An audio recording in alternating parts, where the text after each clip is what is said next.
Los Angeles Clippers have been in an interesting situation in the NBA for a few years now, as they're definitely one of the best teams in the league, but they're just outside of championship contention, it seems. And when we look at the roster, they have Chris Paul, who is one of the most well-rounded point guards in the NBA, good at everything. Playmaking, scoring, outside shooting, his mid-range jumper is pretty much automatic, especially from the elbow. Defensively, still very good. And he's a leader for the Clippers, and Chris Paul is great. There's Blake Griffin, who's supremely athletic, very good at finishing inside, has an awkward low-post game, but it does still work. He's also developed a mid-range jumper. He shot 40% in 2014-2015, which was the last full season he had because, of course, this previous year, he only played about 30-something games for the Clips. He's also one of the best passers at the power forward position in the NBA, too. Always around 4 or 5 assists per game. And then there's DeAndre Jordan, who in my opinion is the best defensive big man in the NBA today. And he's also pretty alright on offense. He doesn't have any low post scoring, his free throws are awful, and he's not going to hit a mid-range or anything, but he can still finish well at the rim, he can catch a lob for you, he can run the floor very well.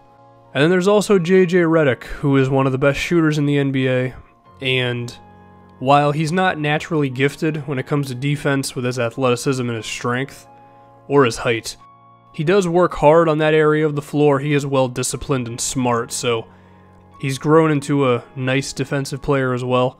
Those four are among the best top 4 in the NBA today, and that's why they're among the best teams in the league.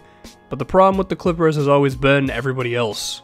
We saw, of course, in their collapse against the Houston Rockets, which, by the way, they still should have won, but you can point to the fact that Blake and DeAndre, CP3, and Redick, these 4 had to log so many minutes to make up for the fact that the second unit for the Clippers was downright awful. And I guess it all caught up to them in one moment against the Houston Rockets.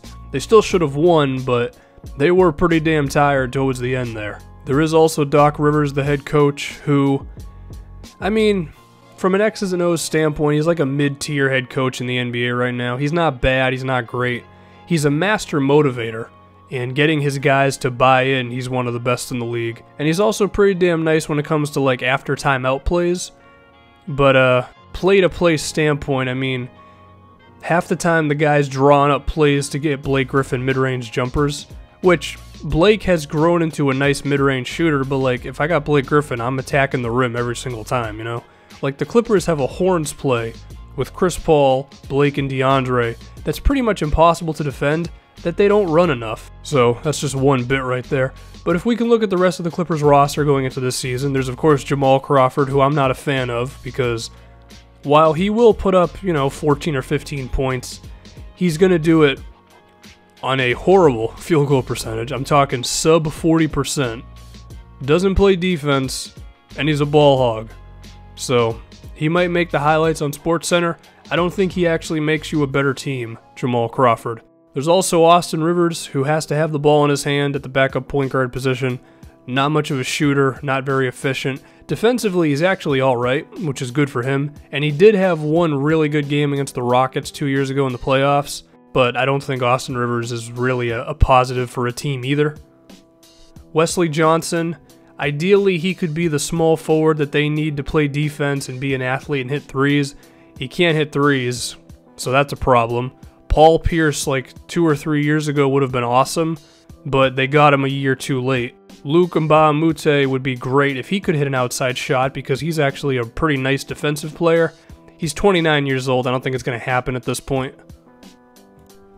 Now, an interesting acquisition for them this offseason was Alan Anderson, who has had some nice three-point shooting seasons in his career, where he's been, above 38, 39%. But he also hasn't shot that well in about 4 or 5 years, so maybe he can be a respectable 35% from 3 for you. Even then, I mean, that's pretty much all he does. He's not going to be an athlete, he's not going to be a defender for you, but I guess it's something. They honestly should have just kept Matt Barnes, to be honest with you. Now, I will say, I do like the acquisition of Brandon Bass, because he's a smart player, he's well disciplined, He sets screens, he can hit a 15-footer, and he's not going to kill you defensively. He's not a lockdown defender or anything, but he's pretty nice on that area of the floor. I do think that's a solid pickup for the Clippers. Hopefully he's not too old. There's also Maurice Spates, who can provide them some offense, but I also fear that since Spates is no longer within the infrastructure of the Golden State Warriors, he might just be J.R. Smith power forward version. I don't know. So unfortunately, it seems like the Clippers still don't have the necessary players around their top 4 to really compete for a championship, in my opinion. Now, with all this being said, I still think they're going to give the Golden State Warriors a hell of a time if they meet them in the playoffs, because the combination of Blake Griffin as well as DeAndre Jordan up front, that could cause some size issues for the Warriors. Chris Paul's also still tough as hell. He's going to beat up Steph Curry for 7 games or however long a series like that would go. But I do think for the Clippers to really get into title contention, they're going to have to find some diamonds in the rough, whether it be someone who's currently a free agent that they could go for, or maybe you call somebody up from the D-League who surprises you and emerges as a 3-and-D player or something off the bench for you. Maybe you pull off a move at the deadline to get somebody a, right place, right situation kind of deal. I think they're going to have to do something. I don't entirely trust Doc, the GM, to be able to do it. That being said, they're still probably the 3 seed in the Western Conference. They're going to win like 55 games. They're going to be exciting. They're going to be fun. And I could see them beating the Spurs in a 7-game series because they're so much more athletic than San Antonio up front.